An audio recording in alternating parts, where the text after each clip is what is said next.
Con cáncer, mi hijo millonario me visitó en el hospital y preguntó: ¿estás recibiendo el dinero para el tratamiento, mamá? Me quedé perpleja y respondí: hijo, estoy sobreviviendo solo con cápsulas. Fue entonces que mi nuera llegó, con un carro nuevo. El olor a desinfectante del Hospital General me había acompañado durante 3 semanas. Mi cama estaba junto a la ventana, pero ya no me molestaba en mirar hacia afuera. Los días se habían vuelto una rutina de pastillas blancas, suero salino y la esperanza de que alguien viniera a visitarme. Cuando Rodrigo apareció en la puerta de mi habitación, mi corazón dio un salto. Mi hijo de 45 años, vestido con su traje caro, se veía próspero y saludable. Todo lo contrario a cómo me sentía yo en esa cama de hospital. «Hola, mamá», me dijo acercándose con esa sonrisa que había perfeccionado para sus reuniones de negocios. Se sentó en la silla junto a mi cama y noté cómo evitaba mirarme directamente a los ojos. «Rodrigo, qué alegría verte», susurré, con la poca voz que me quedaba. «¿Cómo están los negocios?» «Muy bien, mamá, muy bien». Se acomodó en la silla y sacó su teléfono, revisándolo rápidamente antes de guardarlo. «Mira, vine a preguntarte algo importante. ¿Estás recibiendo el dinero para el tratamiento que te estoy mandando?» Me quedé helada. ¿Qué dinero? Durante estas 3 semanas había sobrevivido con las pastillas gratuitas del Seguro Social, las cápsulas básicas que apenas calmaban el dolor. Los médicos me habían explicado que existían tratamientos más avanzados, pero que costaban una fortuna. «Hijo, yo estoy sobreviviendo solo con cápsulas», le dije confundida. «¿De qué dinero hablas?»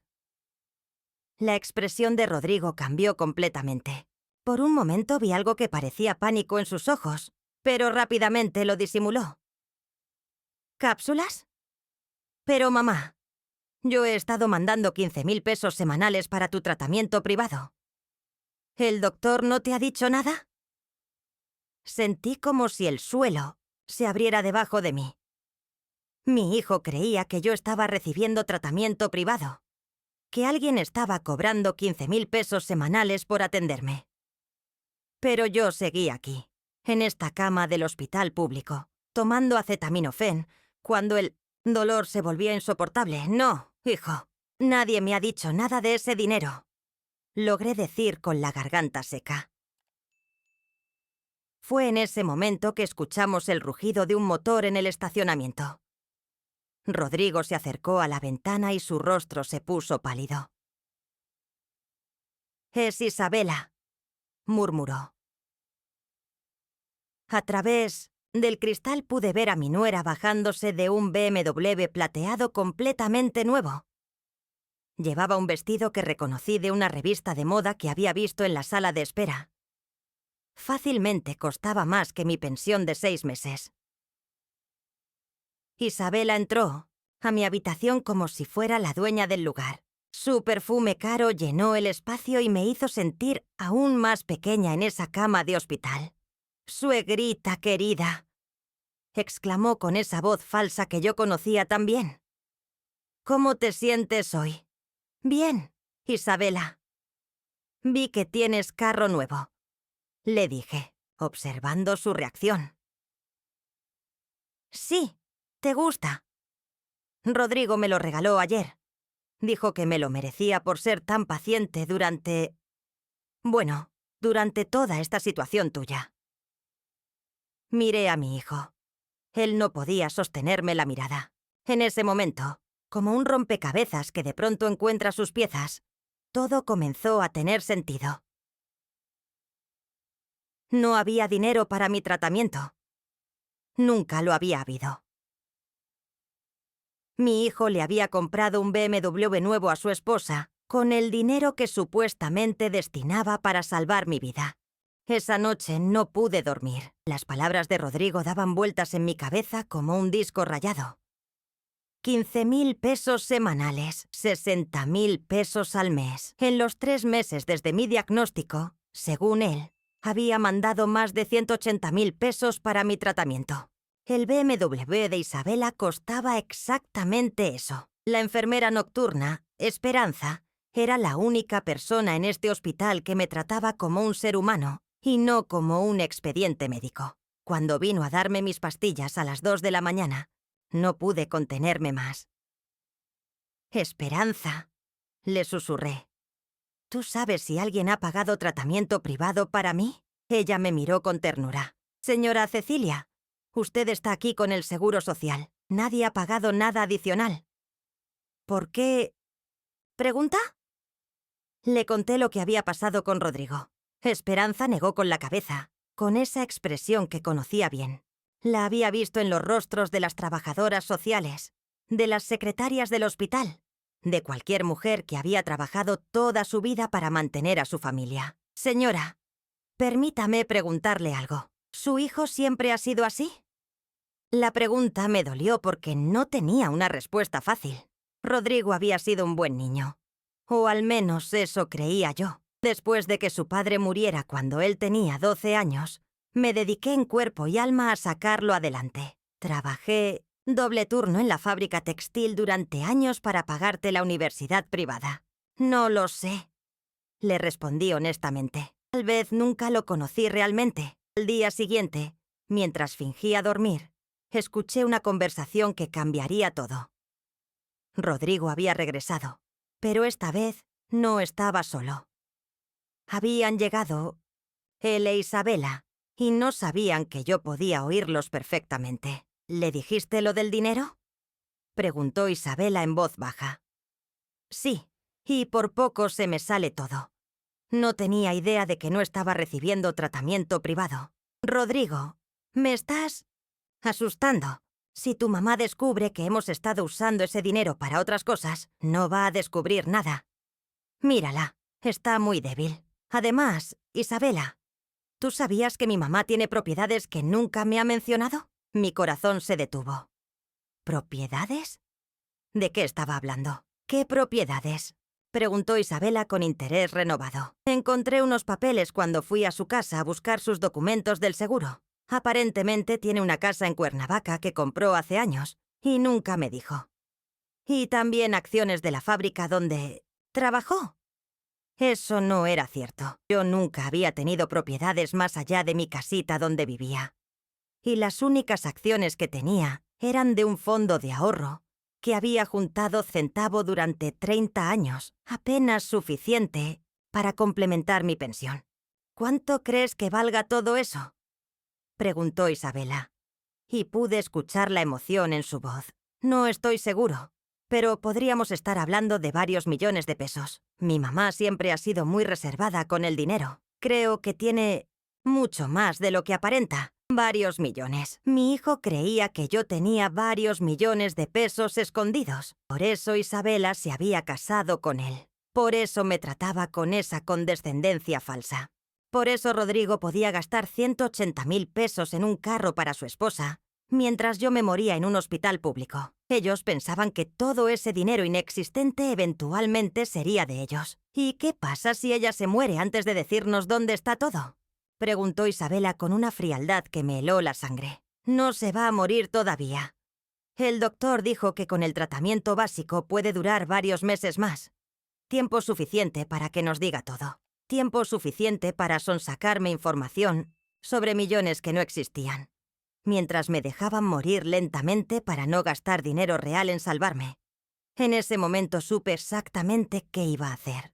Durante los siguientes días, comencé a entender la magnitud de las mentiras que mi hijo había construido.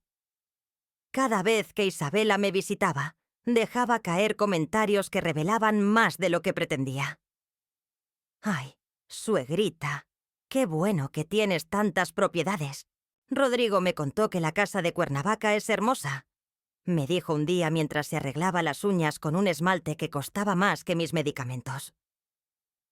Yo solo asentía, fingiendo cansancio.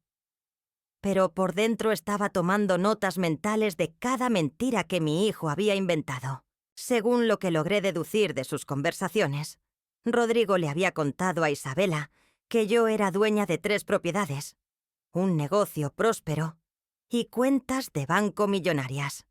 Le había pintado el cuadro de una suegra rica que se hacía la modesta, pero que en realidad tenía suficiente dinero como para mantener a toda la familia por generaciones. ¿Sabes qué, mamá?, me dijo Rodrigo durante una de sus visitas. He estado pensando que deberías hacer un testamento. A tu edad y con tu condición, es lo más prudente.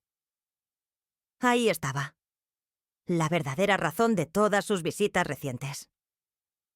Tienes razón, hijo, le respondí con voz débil. De hecho, he estado pensando lo mismo. Vi cómo se le iluminaron los ojos.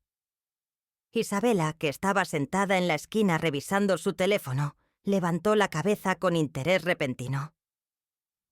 ¿Ya tienes algo en mente, mamá?, preguntó Rodrigo, tratando de sonar casual. Bueno, tú eres mi único hijo. Lo natural sería dejarte todo a ti. ¡Ay, suegrita! Eres tan generosa, intervino Isabela con esa voz melosa que usaba cuando quería algo. Rodrigo me ha contado que tienes tantas cosas bonitas.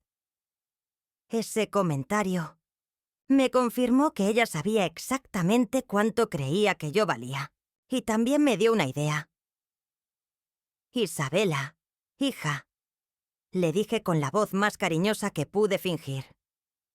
¿Tú crees que debería dejarle todo a Rodrigo?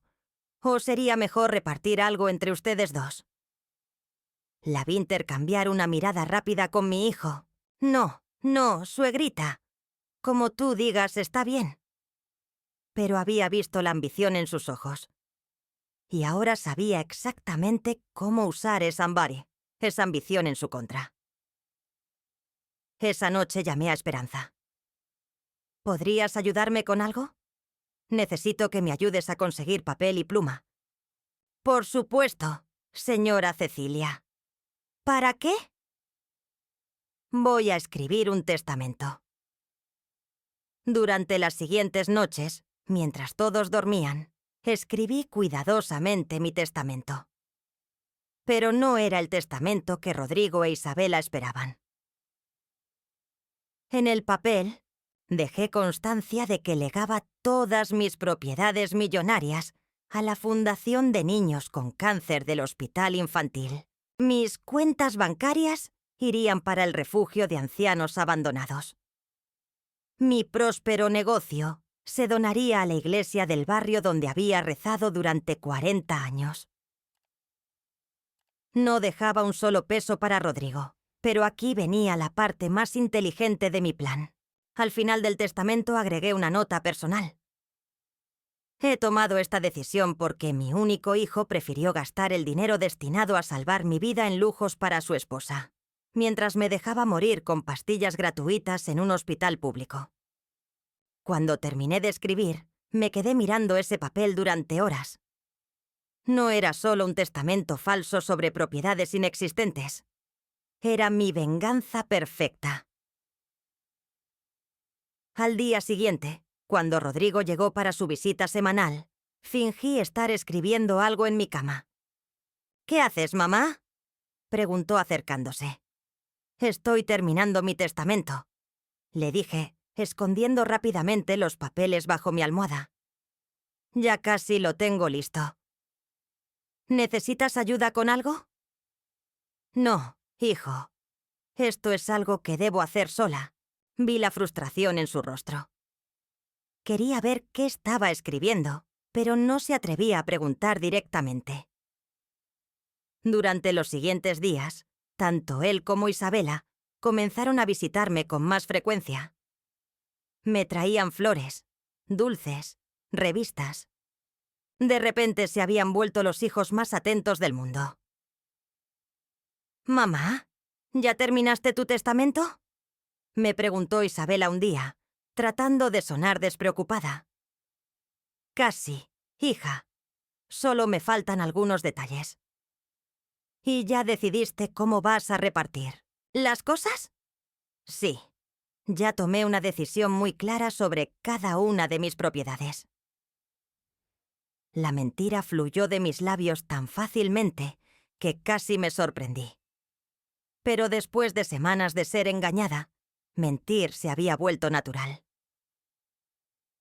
Esa tarde, después de que se fueran, saqué mi testamento falso y le agregué un último detalle. Mi firma temblorosa al final, como si fuera una mujer moribunda tomando sus últimas decisiones importantes. Todo estaba listo para el momento perfecto. Una semana después, algo extraordinario sucedió. Mi doctora, la doctora Ramírez, me dio una noticia que no esperaba. Señora Cecilia, tengo buenas noticias. Su respuesta al tratamiento básico ha sido mejor de lo que esperábamos. El tumor se ha reducido considerablemente. Me quedé en silencio procesando sus palabras. ¿Eso qué significa, doctora? Significa que si pudiéramos darle tratamiento más intensivo, quimioterapia especializada, sus posibilidades de recuperación completa son muy altas. Diría que un 85% de probabilidad de remisión total. 85% de probabilidad de vivir, si tuviera acceso al tratamiento que mi hijo creía que ya me estaba pagando. ¿Cuánto costaría ese tratamiento, doctora? Aproximadamente 200.000 pesos en total. Es caro, lo sé, pero comparado con lo que está en juego, 200.000 pesos. Menos de lo que costaba el BMW de Isabela. Esa noche, después de que Esperanza terminara su turno, me levanté de la cama por primera vez en semanas. Mis piernas estaban débiles, pero logré caminar hasta el teléfono público del pasillo. Marqué el número que tenía memorizado desde hacía 30 años. ¿Banco del Ahorro Nacional? Necesito verificar el saldo de mi cuenta. Después de proporcionar todos mis datos, la operadora me confirmó lo que ya sabía. Mi cuenta de ahorros tenía exactamente 247.000 pesos. El dinero que había estado juntando centavo a centavo durante décadas. Mi único patrimonio real. Suficiente para pagar mi tratamiento y quedar curada. Pero si usaba ese dinero, Rodrigo e Isabela descubrirían que no tenía los millones que ellos creían, y mi venganza se arruinaría. Regresé a mi cama con una decisión tomada. Iba a apostar todo a mi plan. Al día siguiente llamé a Rodrigo. Hijo, necesito que vengas urgentemente. El doctor quiere hablar contigo sobre mi tratamiento. Llegó, en menos de 2 horas, acompañado de Isabela. ¿Qué pasó, mamá? ¿Estás peor? No, hijo. Estoy mejor. Mucho mejor de lo que esperaba. Los miré a ambos directamente. El doctor dice que tengo 85% de posibilidades de curarme completamente, pero necesito un tratamiento más caro. Vi cómo intercambiaron una mirada preocupada. ¿Más caro?, preguntó Isabela. ¿Cuánto más caro? Como 50.000 pesos adicionales. Mentí. Pero no se preocupen. He decidido usar parte de mis ahorros para pagarlo. ¿Tus ahorros? Rodrigo se enderezó en su silla. Sí, los 200.000 pesos que tengo en mi cuenta especial. Los que nunca te había mencionado. Había plantado la semilla. ¡Perfecta! Ahora ellos creían que además de las propiedades millonarias inexistentes, yo tenía 200.000 pesos reales en efectivo. Mamá, dijo Rodrigo cuidadosamente, no tienes que gastar tus ahorros. Yo puedo pagar ese tratamiento adicional. ¿Estás seguro, hijo? Por supuesto. Lo que importa es que te cures. Por primera vez en meses, Rodrigo pagaría realmente por mi tratamiento. No porque me amara, sino porque ahora creía que yo tenía mucho más dinero del que realmente tenía. Durante las siguientes 2 semanas, mientras recibía la quimioterapia que Rodrigo finalmente pagó, Alex y Isabela me visitaron todos los días. Me traían comida de restaurantes caros, flores exóticas, libros, música. «Mamá, ¿ya terminaste tu testamento?», me preguntó Rodrigo por quinta vez esa semana. «Sí, hijo, ya está terminado y firmado». «¿Y estás segura de tu decisión?», sonreí débilmente. «Completamente segura. Cada peso va a ir exactamente a donde debe ir». No mentía. Cada peso de mi cuenta de ahorros real iba a ir exactamente a donde debía. A salvar mi vida. Lo que ellos no sabían era que no había más dinero que eso. Pero mientras tanto, mi salud mejoraba cada día. El tratamiento que Rodrigo estaba pagando funcionaba perfectamente. En 2 meses, según la doctora, estaría completamente curada. Completamente curada y lista para la revelación que cambiaría todo. 2 meses después, la doctora Ramírez me dio el alta médica con una sonrisa que no había visto en su rostro desde mi llegada al hospital. «Señora Cecilia, oficialmente está usted en remisión completa. El cáncer ha desaparecido». Rodrigo e Isabela estaban ahí cuando recibí la noticia. Los vi abrazarse, pero había algo extraño en su alegría. Era como si estuvieran celebrando algo más que mi recuperación. «Mamá, esto es maravilloso», me dijo Rodrigo. «Ahora podrás disfrutar de todos tus años dorados». «Sí, suegrita», añadió Isabela. «Podrás disfrutar de todas tus cosas bonitas». Durante el camino a casa, Rodrigo manejaba con una sonrisa que no había visto en años. Isabela iba revisando algo en su teléfono, probablemente calculando gastos futuros. «Mamá», me dijo Rodrigo cuando llegamos a mi casa.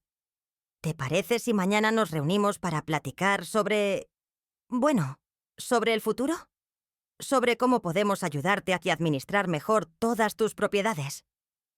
«Me parece perfecto, hijo». Esa noche, en mi casa que olía a humedad y abandono, saqué mi testamento falso del cajón donde lo había guardado. Lo leí una vez más, sonriendo ante cada línea que había escrito con tanto cuidado. También saqué mi libreta de ahorros real, donde aparecían los 47.000 pesos que me quedaban después de completar mi tratamiento. Todo lo que tenía en el mundo. Era el momento perfecto para la verdad. Al día siguiente, Rodrigo llegó con Isabela. Y para mi sorpresa, con un abogado. «Mamá, te presento al licenciado Herrera. Pensamos que sería bueno que él estuviera presente para revisar tu testamento y asegurarnos de que todo esté en orden. Qué considerado de tu parte, hijo». Nos sentamos en mi pequeña sala. El licenciado abrió su portafolio y sacó varios documentos. «Señora Cecilia», comenzó el abogado, «su hijo me ha informado sobre sus múltiples propiedades y activos. Estamos aquí para ayudarla a organizar todo de la manera más conveniente para la familia». «Ah, ¿Rodrigo les contó sobre mis propiedades?». «Sí, mamá», dijo Rodrigo con entusiasmo. «Le platicamos sobre la casa de Cuernavaca, las acciones de la fábrica, tus cuentas de banco y cuánto les dijiste que valía todo eso». Vi cómo Rodrigo e Isabela intercambiaron una mirada. «Bueno, calculamos que podrían ser varios millones de pesos», respondió Isabela. «Varios millones», repetí lentamente. «Qué interesante». Saqué mi testamento del sobre manila que había preparado. «Licenciado, aquí está mi testamento. ¿Podría leerlo en voz alta para que todos escuchemos?». El abogado tomó el documento y comenzó a leer. «Yo, Cecilia Morales, viuda de Hernández, en pleno uso de mis facultades mentales, dispongo de mis bienes de la siguiente manera». Vi cómo Rodrigo e Isabela se inclinaron hacia adelante, expectantes. «Dejo mi casa de Cuernavaca valorada en 2 millones de pesos a la Fundación de Niños con Cáncer.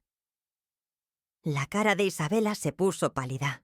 Mis acciones de la fábrica textil, valoradas en 3 millones de pesos, las dejo al refugio de ancianos abandonados.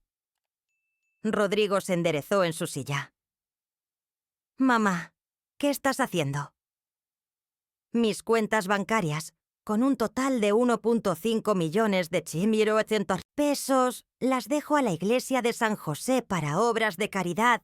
¡Esto no puede ser!, gritó Isabela poniéndose de pie. No puedes dejarnos sin nada. El licenciado siguió leyendo la nota final. He tomado esta decisión porque mi único hijo prefirió gastar el dinero destinado a salvar mi vida en lujos para su esposa, mientras me dejaba morir con pastillas gratuitas en un hospital público. El silencio que siguió fue ensordecedor. «Mamá», dijo Rodrigo con voz quebrada. Yo sí pagué tu tratamiento al final». «Sí, hijo. Lo pagaste cuando creíste que yo tenía más dinero del que pensabas». Isabela estaba furiosa. «Señora, esto es injusto. Rodrigo es su hijo. Tiene derecho a su herencia». Fue entonces cuando solté la carcajada más liberadora de mi vida. ¿Herencia? ¿De qué herencia hablan? Saqué mi libreta de ahorros y la puse sobre la mesa. Esta es toda mi fortuna. 47.000 pesos. No hay casa en Cuernavaca. No hay acciones de ninguna fábrica. No hay cuentas millonarias. Licenciado revisó la libreta con expresión confundida. Rodrigo se había quedado completamente inmóvil. Todo lo que tienen en ese testamento son las fantasías que Rodrigo inventó para impresionar a su esposa. Continué. Mentiras sobre una riqueza que nunca existió. Isabela se volteó hacia Rodrigo como una fiera. ¿Me estás diciendo que no hay dinero? ¿Que no hay nada? Isabela, yo creía que... Creías. Me casé contigo porque me dijiste que tu madre era millonaria. Y yo gasté mis últimos 200.000 pesos en curarme de cáncer. Les dije calmadamente. Dinero que podría haber usado hace meses si mi hijo no hubiera preferido comprarle un BMW a su esposa. La discusión que siguió fue épica. Isabela gritándole a Rodrigo por haberla engañado. Rodrigo tratando de explicar cómo había malinterpretado unos documentos viejos. El licenciado tratando de entender cómo había llegado ahí bajo premisas completamente falsas. Yo me quedé sentada, observándolos destruir su matrimonio sobre mentiras que ellos mismos habían creado. 6 meses después de aquella revelación, estoy sentada en mi pequeño jardín trasero, regando los tomates que planté la semana pasada. El sol de la mañana me calienta el rostro y puedo sentir cómo cada día me vuelvo más fuerte. Rodrigo e Isabela se divorciaron 2 semanas después de la lectura del testamento falso, según me contó mi vecina doña Carmen. Isabela le gritó tanto esa noche que toda la calle se enteró de que el matrimonio se había basado en mentiras mutuas. Ella esperaba casarse con dinero que no existía. Él había inventado esa riqueza para mantenerla interesada. Cuando la mentira se desplomó, no quedó nada real entre ellos. Isabela regresó a vivir con sus padres. Tuvo que vender el BMW para pagar las deudas que había Cosacal acumulado esperando una herencia millonaria. Rodrigo se mudó a un departamento pequeño y tuvo que conseguir un trabajo de vendedor porque sus negocios nunca fueron tan prósperos como había pretendido. ¿Y yo? Por primera vez en décadas, soy libre. Libre de las expectativas de ser la madre perfecta que sacrifica todo por un hijo que no la valoraba. Libre de fingir que tenía más de lo que realmente tenía. Libre de mantener relaciones basadas en mentiras y conveniencias. Mi casa pequeña nunca me había parecido tan espaciosa. Mis 47.000 pesos, administrados con cuidado, me alcanzan perfectamente Para mis gastos modestos. Mi jardín, que había abandonado durante años por estar ocupada preocupándome por Rodrigo, está floreciendo de nuevo. Hace 3 semanas, Rodrigo vino a visitarme. Se veía cansado, mayor. Se sentó en la misma silla donde había inventado todas esas mentiras meses atrás. «Mamá», me dijo con voz quebrada, «sé que no tengo derecho a pedirte perdón». «Tienes siempre razón», le respondí sin levantar la vista de mi tejido. «No tienes derecho. Pero quiero que sepas que me arrepiento, que me di cuenta de todo lo que hice mal». Lo miré por primera vez desde que había llegado. «¿Te arrepientes de qué, exactamente?» «De haberme dejado morir en un hospital público. O de haber descubierto que no tenías nada que heredar». No pudo responder. «Rodrigo», le dije con una calma que había tardado 67 años en encontrar. «Durante 30 años me dediqué a ser tu madre. Sacrifiqué mi juventud, mis oportunidades, mis sueños, todo por darte la mejor vida posible». Se quedó en silencio. «Ahora es mi turno de vivir para mí. Y resulta que soy muy buena viviendo para mí». Desde entonces no ha vuelto. Y está bien así. Doña Carmen y yo hemos formado un pequeño grupo de mujeres del barrio.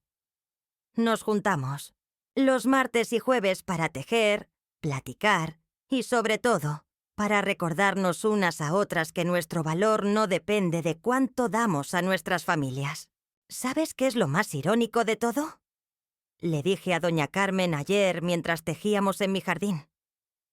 Rodrigo me hizo el favor más grande de mi vida cuando dejó de fingir que me quería. ¿Cómo así? Me obligó a dejar de fingir que lo necesitaba. Anoche, mientras cenaba mi sopa de verduras con el pan que hornea la panadería de la esquina, me di cuenta de algo extraordinario. Por primera vez en mi vida adulta, cada peso que gasto es mío. Cada decisión que tomo es mía. Cada mañana que despierto, despierto para vivir mi propia vida. No tengo millones de pesos. No tengo propiedades en Cuernavaca. No tengo un hijo que me visite todos los domingos. Pero tengo algo que no había tenido nunca: paz. Y descubrí que la paz, cuando finalmente la encuentras, no tiene precio.